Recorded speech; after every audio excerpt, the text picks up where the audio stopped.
జై కేసీఆర్. తెలంగాణ ప్రస్తుత తెలంగాణలో అన్ని అబద్ధ హామీలు ఇచ్చి కాంగ్రెస్ పార్టీ అధికారంలోకి వచ్చింది. ఒక రైతు బంధు లేదు, రైతు బీమా లేదు, మహిళలకు 2500 అన్నారు, అది లేదు. వృద్ధాప్య పింఛన్ 4000 పెంచుతామన్నారు, అది పెంచలేదు. తులం బంగారం ఇస్తామన్నారు, కళ్యాణ లక్ష్మి కింద తులం బంగారం ఇస్తామన్నారు, అది లేదు. అన్ని మోసపూరితమైన హామీలు ఇచ్చి గద్దెనెక్కిన ఈరోజు కాంగ్రెస్ గవర్నమెంట్ చేసేది మాత్రం ఏమీ లేదు. ఇప్పుడు ప్రజల్లో పూర్తి వ్యతిరేకత వచ్చింది కాంగ్రెస్ గవర్నమెంట్ మీద.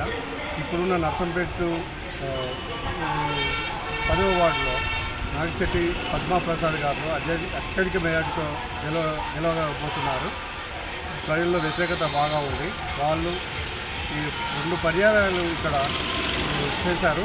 వాళ్ళు చాలా అభివృద్ధి పనులు చేశారు. కమ్యూనిటీ హాల్ కట్టారు. ఒకటి పోచమ్మ గుడి, డ్రైనేజెస్, ఈ మామూలు వాళ్ళ ఇండ్లు, వాళ్ళకు ఇంటి నంబర్సు, ఇట్లా చాలా డెవలప్మెంట్ చేశారు.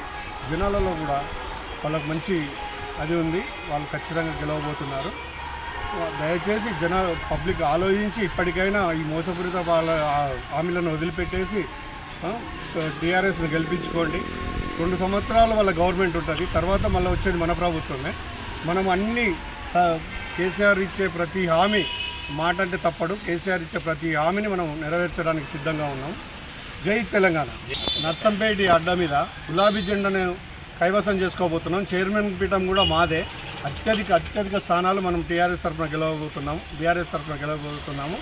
గులాబీ జెండా మనదే. ఈ చైర్మన్ పదవి కూడా మనదే.